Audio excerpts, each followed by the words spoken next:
সকলোকে ভাৰতীয় cricket control board আৰু অসম ক্ৰিকেট সন্থাৰ তৰফৰ পৰা আপোনালোকক আমি আজি আপোনালোক ইয়াতে অহাৰ কাৰণে ধন্যবাদ জনাইছোঁ। আজি এই বিশেষ প্ৰেছ কনফাৰেন্সখন ভাৰতীয় ক্ৰিকেট কণ্ট্ৰল বোৰ্ড আৰু অসম ক্ৰিকেট সন্থাই যুটীয়াভাৱে এইখন অনুষ্ঠিত কৰিছে।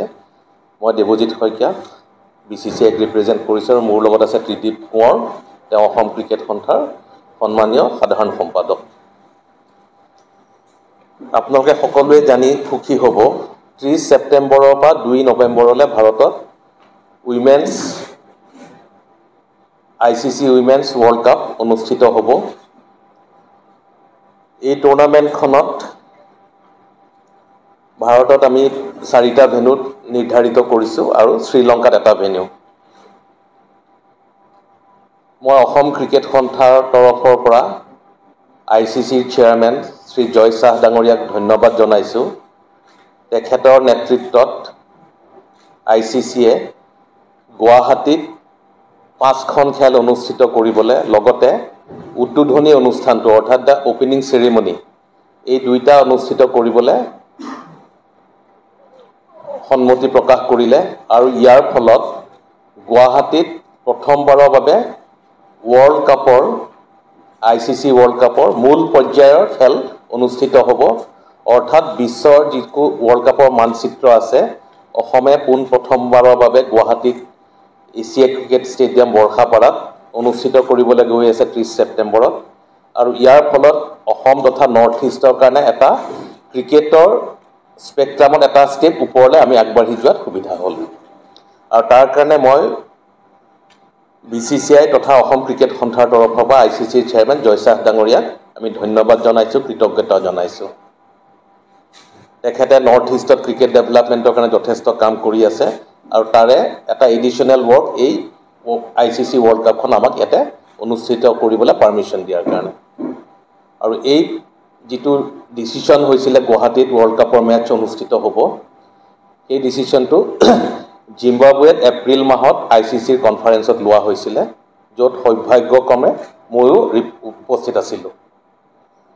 এতিয়া কথা হ'ল আমাৰ 30 তাৰিখে ইয়াতে ভাৰত আৰু শ্ৰীলংকাৰ মাজত উদ্বোধনী খেলখন অনুষ্ঠিত হ'ব আৰু এই উদ্বোধনী খেলৰ লগত 19 ছেপ্টেম্বৰৰ আগলৈকে এটা বেলেগ পৰিকল্পনা আছিলে। আপোনালোকে সকলোৱে জানে যে 19 তাৰিখটো এটা খুব দুখদায়ক দিন আমাৰ অসমৰ কাৰণে, নৰ্থ ইষ্টৰ কাৰণে, ভাৰতৰ কাৰণে, যে আমাৰ সকলোৰে অতি মৰমৰ শিল্পী তথা আমাৰ এজন অতি যিজনক আমি লেজেণ্ডৰ লেভেলত ক'ব পাৰোঁ, জুবিন গাৰ্গ ডাঙৰীয়া আমাৰ মাজৰ পৰা নাইকিয়া হৈ গ'ল। চ' 19 তাৰিখৰ আগলৈকে এটা বেলেগ পৰিকল্পনা আছিলে আমি উদ্বোধনী অনুষ্ঠানটো কেনেকৈ পাতিম। কিন্তু 19 তাৰিখৰ পিছত গোটেই পৰিস্থিতি বেলেগ ধৰণৰ হোৱাৰ কাৰণে আমি যিবিলাক নৰ্মেল কাৰ্যসূচী আছিলে অপেনিং চেৰিমনিত, সেই সকলো অনুষ্ঠান আমি বাতিল কৰি পেলাই উদ্বোধনী অনুষ্ঠানটো আমি জুবিন গাৰ্গক ট্ৰিবিউট দিবৰ কাৰণে তেওঁৰ নামত আমি উৎসৰ্গা কৰিছোঁ আৰু তেওঁৰ সোঁৱৰণত আৰু তেওঁক আমি শ্ৰদ্ধাঞ্জলি জ্বলাবলৈ যিকেইটা অনুষ্ঠান কৰিম, গোটেইকেইটা জুবিন গাৰ্গৰ লগত জড়িত হৈ থকা অনুষ্ঠান হ'ব। খেল আৰম্ভ হ'ব 3টা বজাত ভাৰত আৰু শ্ৰীলংকাৰ খেলখন। 2টা বজাৰ পৰা 40 মিনিটৰ এটা অনুষ্ঠান হ'ব জুবিন গাৰ্গৰ নামত, এ ট্ৰিবিউট টু জুবিন গাৰ্গ। তেওঁক সংগীতৰ মাজেৰে আমি শ্ৰদ্ধাঞ্জলি জনাম আৰু এই শ্ৰদ্ধাঞ্জলি অনুষ্ঠানটোত খেল আৰম্ভ হোৱাৰ সময়ত আমাক সহযোগ কৰিব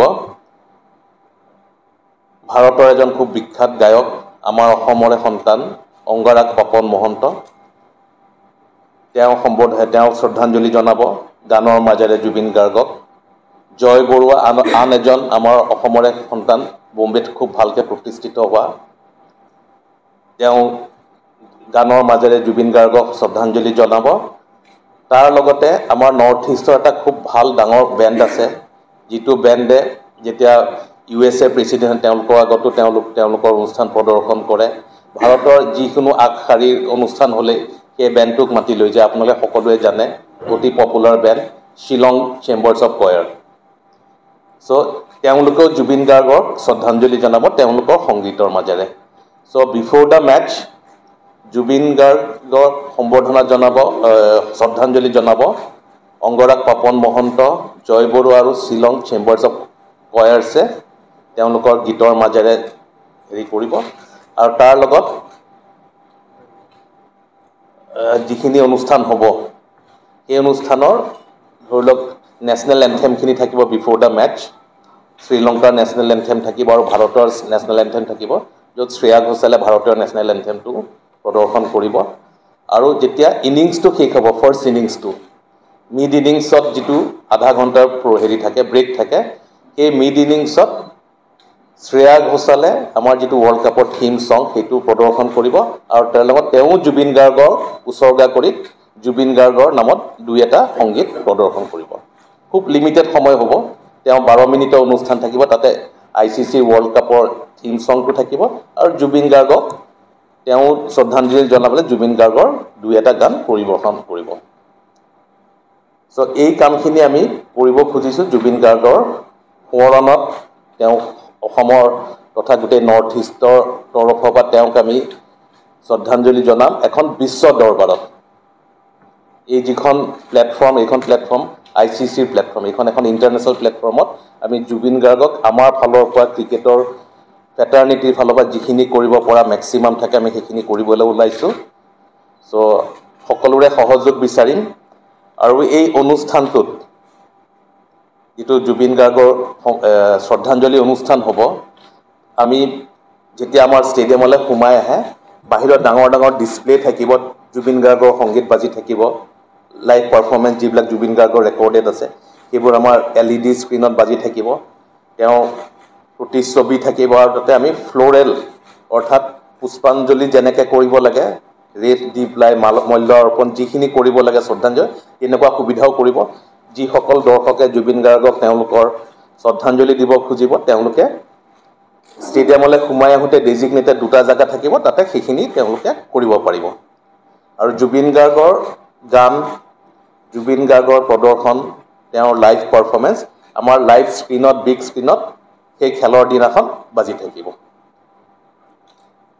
দৰ্শকৰ সুবিধাৰ কাৰণে আমি খেলৰ মূল্য একেবাৰে কম ৰাখিছোঁ মাত্ৰ 100 টকা মূল্য কিন্তু জুবিন গাৰ্গৰ যিটো ফেন বেছ আছে গোটেই অসম নৰ্থ ইষ্ট তথা ভাৰতত সেই ফেন বেছখিনিকো আমি আমন্ত্ৰণ কৰিব খুজিছোঁ আৰু তেওঁলোকৰ নামত আমি 5000 টিকেট অসম ক্ৰিকেট সন্থাৰ সভাপতি তৰংগ গগৈ ডাঙৰীয়া আৰু ত্ৰিদীপ কোঁৱৰ ডাঙৰীয়া এটা ডিচিশ্যন ল'লে তেওঁলোকে এটা সিদ্ধান্ত ল'লে যে 5000 টিকেট অসম ক্ৰিকেট সন্থাই ক্ৰয় কৰি জুবিন ফেন ক্লাবক বা জুবিনৰ যিসকল অনুৰাগী আছে তাতে ময়ো এটা টিকেট পাম হয়তো ময়ো তেওঁৰ অনুৰাগী সো এই আমি 5000 টিকেট বিনামূলীয়াভাৱে তেওঁলোকক আমি দিম আৰু সেই টিকেটখিনি কালেক্ট কৰিব পাৰিব ইয়াতে সোমোৱাত কিছুমান ৰেষ্ট্ৰিকশ্যন থাকিব কিন্তু নেহেৰু ষ্টেডিয়ামত গুৱাহাটী ক্ৰীড়া সন্থাৰ অফিচৰ পৰা কালেক্ট কৰিব পাৰিব ফাৰ্ষ্ট কাম ফাৰ্ষ্ট চাৰ্ভ বেচিছত সো যিসকল জুবিন গাৰ্গৰ অনুৰাগী আছে জুবিন গাৰ্গক যোনে শ্ৰদ্ধাঞ্জলি দিব খোজে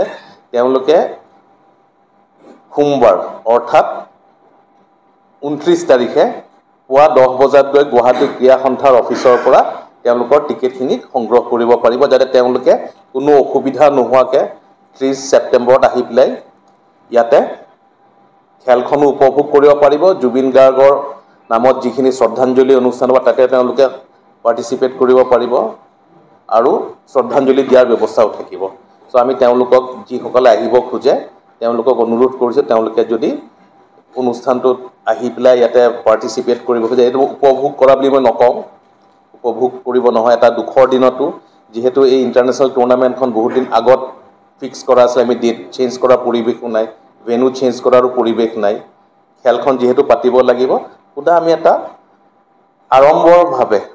আড়ম্বৰভাৱে আমি এই অনুষ্ঠানটো পাতিম আমি সম্বৰ্ধনা আমি শ্ৰদ্ধাঞ্জলিও জনাম খেলখনো আমি চাম কিন্তু লগতে আমি আমাৰ যিজন শিল্পী আমাৰ মাজৰ পৰা আঁতৰি গ'ল তেওঁক আমি স্মৰণ কৰিম সো এইখিনি হ'ল প্ৰথম দিনাখন অনুষ্ঠানত এতিয়া ক্ৰিকেটৰ ফালৰ পৰা আমি কি কৰিছোঁ ভাৰতীয় ক্ৰিকেট কণ্ট্ৰল বৰ্ডে আমাৰ ইণ্ডিয়ান উইমেন্স ক্ৰিকেট 1975ৰ পৰা আৰম্ভ হোৱা বেচিকেলি ভাৰতত ইভেন অসমতো 1975ত উইমেন্স ক্ৰিকেট দলে পাৰ্টিচিপেট কৰিছিলে আমি কেইদিনমান পিছত আমি এটা আৰ্কাইভ ওপেন কৰি তাতে সেই ফটোবিলাক আছে 1975ত মহিলা ক্ৰিকেট দলটো অসমৰ আৰু ভাৰততো সেইখিনি সময়তে মহিলা ক্ৰিকেট প্ৰচলিত হৈছিলে সো যিসকল ভাৰতীয় দলৰ captain from 1975 onward still date আজিলৈকে যিমান কিজন মহিলা ক্ৰিকেট দলৰ অধিনায়ক আছিলে আমি সকলোকে আমন্ত্ৰণ কৰি আনিম ইয়ালে বিচিচিআইৰ তৰফৰ পৰা আৰু তেওঁলোকক আমি খেলখনৰ কোনোবা এটা সময়ত আমি সম্বৰ্ধনা জনাম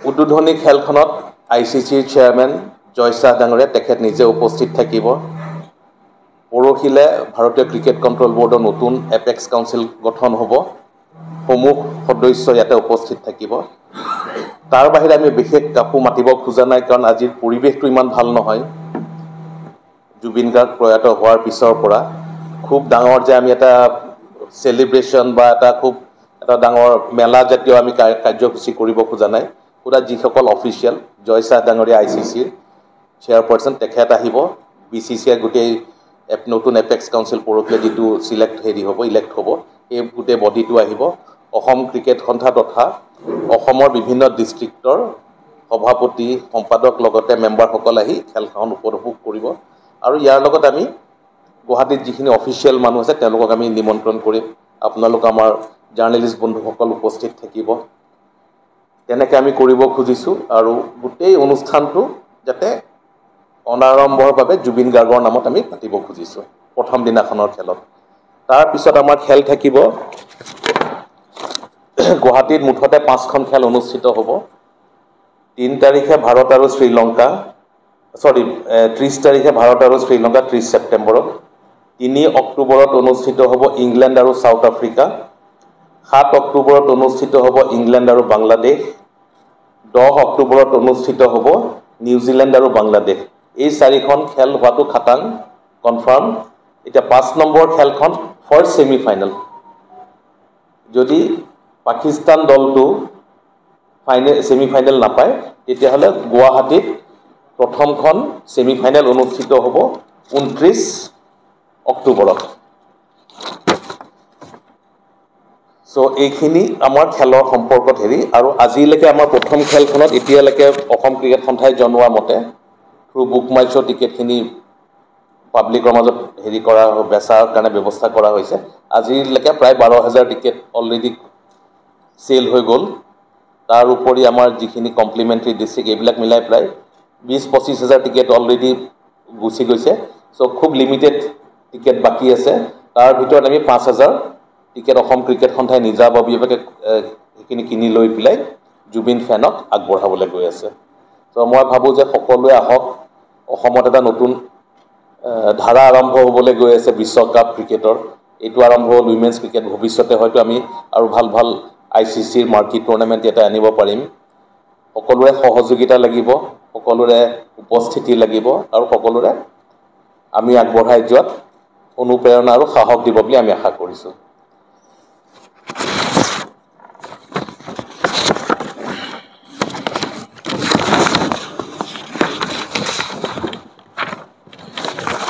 যিসকল মহিলা কেপ্টেইন ভাৰত ইয়াতে উপস্থিত থাকিব তেওঁলোক হৈছে ডাইনা এডুলজি শুভাংগী কুলকাৰ্ণী নীলিমা যোগলেকাৰ সন্ধ্যা আগৰৱাল মমতা মাবেন শান্তা ৰংগস্বামী পূৰ্ণিমা ৰাও চন্দ্ৰকান্ত কল অঞ্জু জৈন প্ৰমীলা ভাট মৈথিলী ৰাজ অঞ্জুম চোপ্ৰা ঝুলন গোস্বামী আৰু ৰুমেলি ধৰ তেওঁলোকে এতিয়ালৈকে কনফাৰ্ম কৰা নাই বাকী এই 12 গৰাকী আগৰ captain former captain of Indian women's team they have confirm their presence on the opening day and the opening ceremony Jhulan Goswami আৰু ৰুমেলি ধৰ তেওঁলোকক আমি চেষ্টা কৰি আছোঁ হয়তো তেওঁলোকো আহিব হয়তো ৱেষ্ট বেংগলত দুৰ্গা পূজাৰ যথেষ্ট ডাঙৰকৈ পাতে কাৰণে এতিয়ালৈকে কনফাৰ্ম কৰা নাই বাট চামহাও অষ্টমীৰ দিনাখনে পৰিছে আমাৰ প্ৰথম খেলখন বা প্ৰথম উদ্বোধনী অনুষ্ঠানটো এইদিনাখন তেওঁলোক হয়তো আহিব নোৱাৰিলেও পিছত কোনোবা এটা সময়ত আহিব কাৰণ আমাৰ এটা 5খন খেলা হ'বলৈ গৈ আছে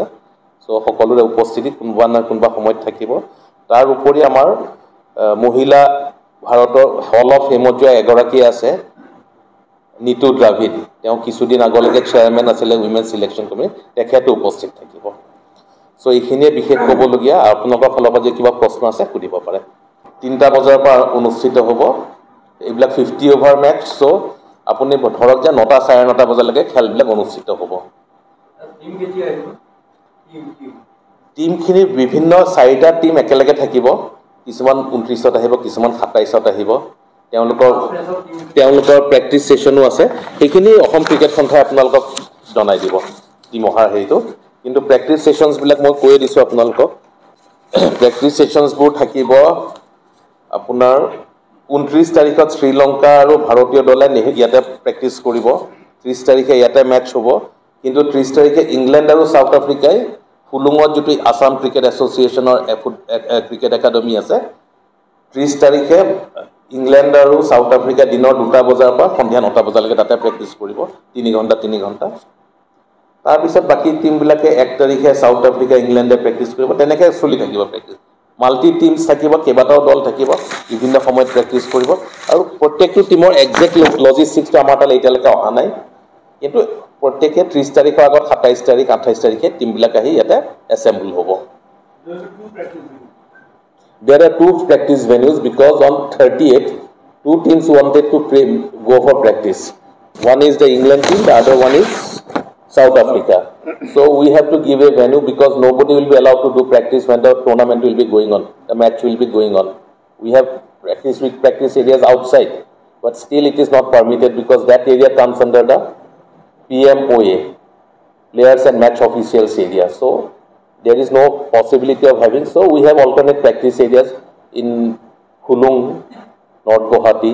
We have that academy where we have 10 practice wickets plus the ground. So we are allotting that ground for practice on that special day. So what special is the ACA and the stadium offering to the players and to the... There will be lot of things which will give the fan. There are a lot of activities for fan engagement.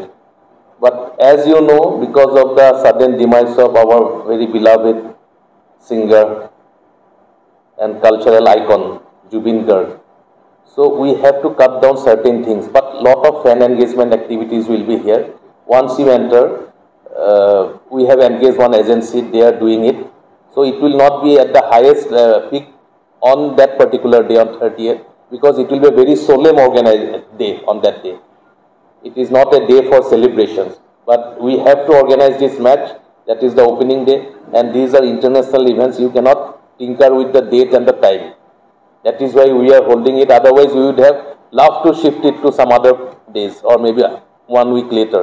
But in any case, there will be a lot of activities which will engage the fan. There will be a lot of involvement of the crowd within the stadium, outside the stadium.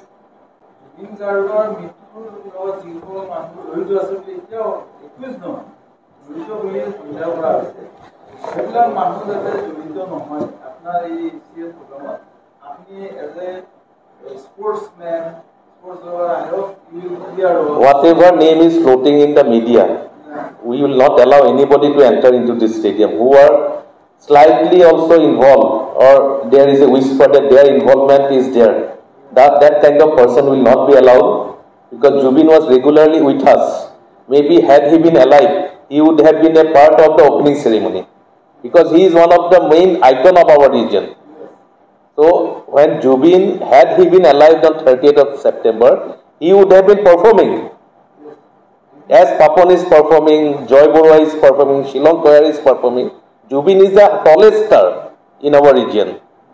And when this area is hosting a match, which is a part of the ICC's movement of women's cricket, he would have been definitely, because if you look at all our past, he was always present, either to launch the souvenir or in the hospitality. He is a known face. We'll miss him in the hospitality area because Jubin is always an attraction in the hospitality area when there is any IPL match or any bilateral match in the stadium. So whoever is negatively attached with his death, they have no entry, and if I see personally, I will ensure that that person is thrown out of the premise. I have a question. Yes. Like you mentioned about the ICC movement for women's cricket, we BCCI Executive Secretary Mr. Abdul Hossain that this is a great movement and ICC World Cup is going to act and give a great boost to the movement. How is Assam Cricket Association going to use this movement, this particular platform, to promote women's cricket in the state? I know a lot of things have been done, a lot of promotion has been done in the state, but how would you like to take up this platform and this movement to bring in a revolution in women's cricket in the state? The paradigm shift in women's cricket had taken place in India year 2022-23, when the present ICC chair Jai Shah was the secretary of BCCI. With his initiative, when we launched WPL, Women's Premier League, and also given pay parity to the women's cricketer vis-a-vis the men's cricketer, that was a paradigm shift which encouraged and gave confidence to our women's cricketers to play the game in the right spirit and in a professional manner. When WPL was introduced, there were 5 franchises, still there are 5 franchises, and it has become one of the tallest league in the country, in the world. The total quantum of money which is part of that movement is much higher than many top men's league in the world. So that encouraged lot of girls from very remote areas. Take the example of Jinti Moni from Assam's perspective. She is from Mongoldoi and she is playing for which team? The Mumbai Indians. Take the example of the Bukakhat girl. She is in the Indian team later on. When she entered into the Lucknow team, she was not a part of the Indian team. So 2 girls from remote area of Bukakhat and Mongoldoi can become a part of the WPL movement. So that has given the encouragement to all our female cricketers. I am not separating Assam from the rest of the states of the country. Every state is having the same kind of movement and a positive shift in the game of cricket so far as women is concerned. Now a lot of girls who are fringe players, they have an option of selecting badminton, football, athletics, hockey and other games. They are now shifting towards cricket. Why? Because BCCI has a proper structure of domestic cricket. They get lot of tournaments to showcase their talent by playing and be a part of those domestic cricket. And as a result, even if they are not qualified to play for the Indian senior team or the Indian team, they have the options of going to one of the franchises. Now, with the initial stage, we are having only 5 franchises. But next stage, just like the IPL with 8 teams, now it is 10, maybe in coming times, it can increase also. Identically, in women's also, we have started because that was an experiment BCCI has undertaken with the initiative of Jai Shah. That let us try WPL. And nobody had so positive vibes when we started that movement. I was part of that committee. So we know what was the mindset of the people or the corporate houses or the venues, whether people will come to watch the matches or not. But when we organized the match in Bangalore as well as the CCI in Bombay, whole stadium was packed. Except Lucknow, all venues. This year we introduced another venue, that is Baroda. That also the opening ceremony and the opening matches of WPL. It was fully packed. Only Lucknow there is a issue with the crowd. Bangalore is successful, Delhi is successful, Bombay is successful. So all these places are very successfully hosting. Not only the crowds are coming, the players in all these places are coming to the game of cricket. So I am sure the movement of women's cricket in India got a big boost and big fillip in 2022-23, and with this World Cup, this will take women's cricket to the next higher level.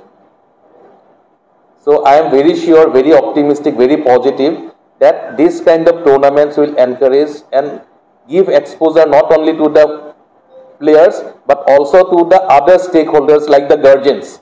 When a guardian, a parent, see that if her daughter is playing cricket and there is a proper structure for her progression in career and there is some security lying ahead, then they will encourage their pupils or the daughters to take the game of cricket. So I am sure WPL, PA parity plus now this World Cup will have a major positive impact in the growth of Indian cricket so far as women is concerned. Thank you. Anything else? It will, there is another thing, how it can expand in the country. When we are hosting WPL, we have selected only the tier 1 cities. You take the example of Delhi, Bombay, Bangalore. These are the places which are considered to be the metros or the tier 1 cities of the country. If you look at the venues for the this World Cup ICC, which is starting from 30th September, we are not selecting any tier 1 city, except at the last moment we have to change one venue. I will tell you that. But Guwahati is one venue, Vizag is the second venue, Indore is the third venue, and lastly we have selected Navi Mumbai, that is for logistical reason. So now we are spreading the game to the tier 2 cities. Why? Because WPL has already encompassed the areas of the tier 1 cities of the country. Now tier 2 cities means expansion. We will go to the remote areas also in the coming years. That will take cricket, women's cricket, to every nook and corner and every remotest part of the country. So USP of this World Cup is that it is helping the game of women's cricket to grow further and to spread all across the country.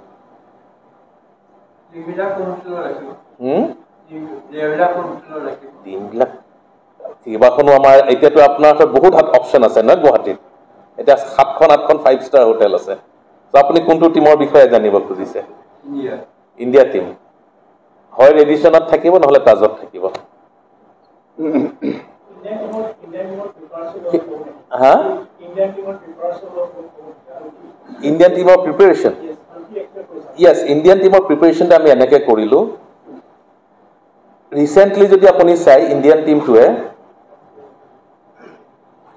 recently Australia লগত 2-1 আমি হাৰিছো but Australia is the strongest team in women's cricket first match খন তেওঁলোকে 8 উইকেটত জিকিছিলে second match খন আমি 102 ৰানত আমি জিকিলো third match খন খুব closely they scored 412 we scored 387 or 367 so hardly few runs was the gap so it was a keenly contested match 2-1 ত আমি হাৰিলো but just before that our team went to England white ball cricket both in T20 as well as in the ODI India won the match against England in England so England and Australia are considered to be the strongest team in women's circuit so India Australia লগত খুব closely হাৰিছে আৰু ইংল্যান্ডত আমি recently জিকি আহিছো during দা same man মহিলা পুৰুষ যেতিয়া সিৰিজ হৈ আছিল একে সময়তে তাতে চলি আছিল অহাৰ আৰু আমি এই World Cup কাৰণে আমি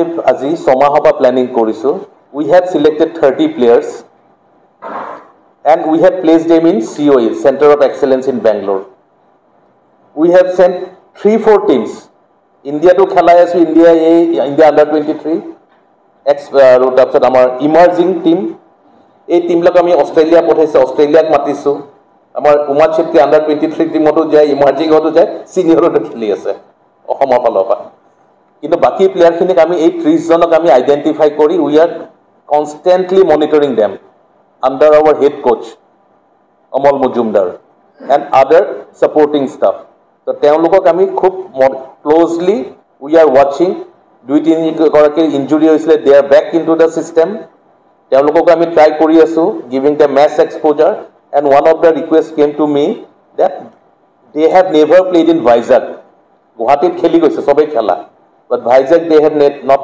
played any match so we allowed the team to go and stationed in Vizag for few days and played 2-3 matches there also so it is a complete package of preparation and till now Indian women's team have not won any ICC trophy and we hope this time that record will be broken and we will get one ICC trophy to place it in our BCCI trophies cupboard so Durga Puja আছে অষ্টমী আছে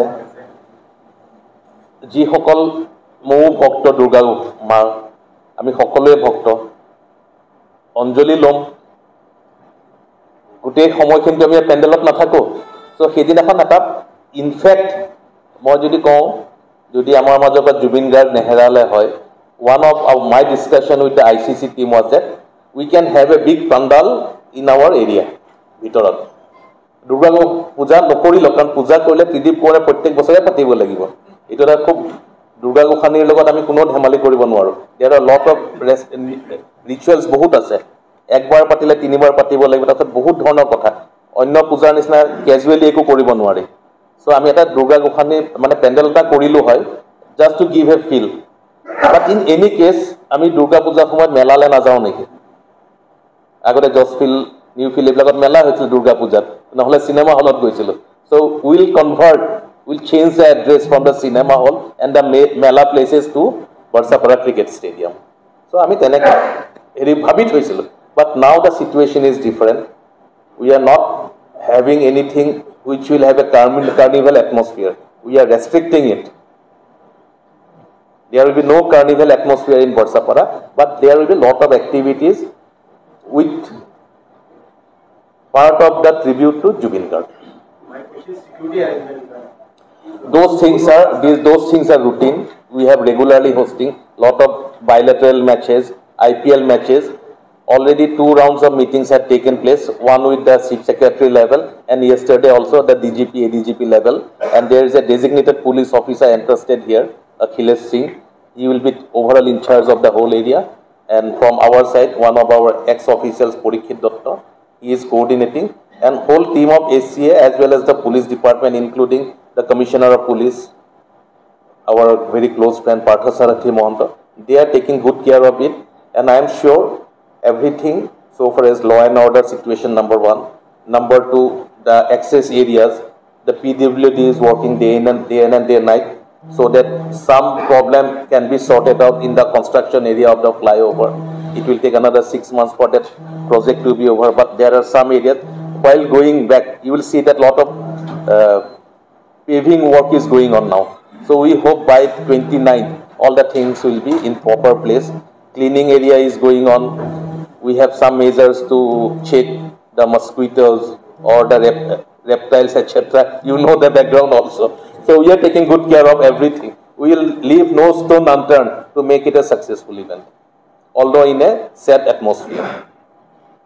Jubin Garg নামত যে 5000 ticket প্ৰদান কৰিবলৈ কৈছে বেলেগকে ষ্টেণ্ডৰ ব্যৱস্থা কৰিব নে নৰ্মেলি থাকিব কাৰণ গোটেই ষ্টেডিয়ামখনে জুবিন গাৰ্গৰ হেৰি হৈ যাব এতিয়া গোটেই তেওঁ ফন ফলোইং আৰু যিসকল তেওঁ সেই অথৰাইজ মেম্বাৰশ্বিপ নাথাকিব পাৰে বাট এভৰিবডি লাভছ জুবিন তেওঁ যেতিয়া তেওঁ মৰ্টেল ৰিমেন্স লৈ আহিছিলে এয়াৰপৰ্টৰ পৰা যিটো প্ৰচেছন যেতিয়া সোণাপুৰলৈ যিটো প্ৰচেছন তেওঁ ঘৰৰ আগত যিটো মানুহৰ সমাগম এই বৰ্ষাপাৰাত যিখিনি মানুহ হ'ব মই নাভাবোঁ যে এজন মানুহ জুবিন গাৰ্গৰ ফেন নোহোৱা থাকিব তাতে গোটেই ষ্টেডিয়ামটো সেইকাৰণে কোনো আইডেণ্টিফিকেশ্যন আপুনি ডেজিগনেটেড এৰিয়া কৰিব নে এইটো জুবিন গাৰ্গৰ fan area whole stadium every person is a Zubeen Garg ফেন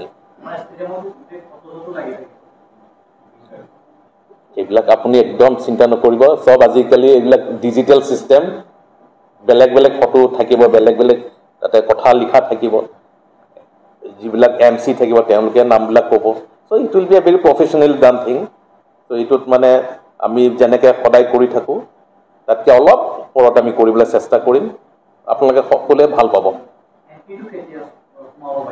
সেইটো ডিটেইলছ আমি আগদিনাখন প্ৰপাৰ এনাউন্সমেণ্ট হ'ব বাট খেলৰ 3 ঘণ্টা আগত গেট নৰ্মেলি খোলে আমি এইবাৰো 3 ঘণ্টা আগত অৰ্থাৎ 12 বজাত আমি খুলি দিয়াৰ ব্যৱস্থা কৰিম protocol is that 3 hours ahead কেতিয়াবা আমি 4 ঘণ্টাও কৰোঁ ওটা যেহেতু বহুত দীঘলীয়া খেল it's a 50 over match so 3 ঘণ্টা 6 ঘণ্টা প্লাস যদি আৰু 4 ঘণ্টা ইফালে 12 ঘণ্টা থাকিব লাগিব সেইকাৰণে হয়তো আমি 3 ঘণ্টা আগত খুলি দিম 12টা বজাত 3টা বজাত খেল আৰম্ভ হ'ব ট্ৰিবিউটৰ কামখিনি আমি 2টা বজাত আৰম্ভ কৰিম পূজাও থাকিব সব অলপ আগৰ পৰা খুলি দিলে এটাই সুবিধা যে মানুহে লাহে লাহে আহি ষ্টেডিয়ামটো ভৰি যায় আৰু যে লেটকে খোলে একেলগে ভিৰটো হয় সো ভিৰটো এভয়েড কৰিব কাৰণে যিখিনি প্ৰট'কল মানিব লাগে we discussion with the police department will organise it তেনেকৈ আমি কৰিম ফিজিকেল এডুকেশ্যন বিষয়ত ডিগ্ৰী পাঠ্যক্ৰমৰ কাৰণে অসম তথা উত্তৰ পূৰ্বাঞ্চলৰ প্ৰথমখন শিক্ষানুষ্ঠান Abhiruchi institute of physical education 2বছৰীয়া ফিজিকেল এডুকেশ্যনৰ BPEd পাঠ্যক্ৰম আৰু 4 বছৰীয়া BPES পাঠ্যক্ৰমৰ বাবে নামভৰ্তি চলি আছে। বিতংকৈ জানিবৰ বাবে আজি যোগাযোগ কৰক। যোগাযোগৰ নম্বৰসমূহ হৈছে 9435100098, 7002233540, 88765210998, ৱেবছাইট www.aipguwahati.in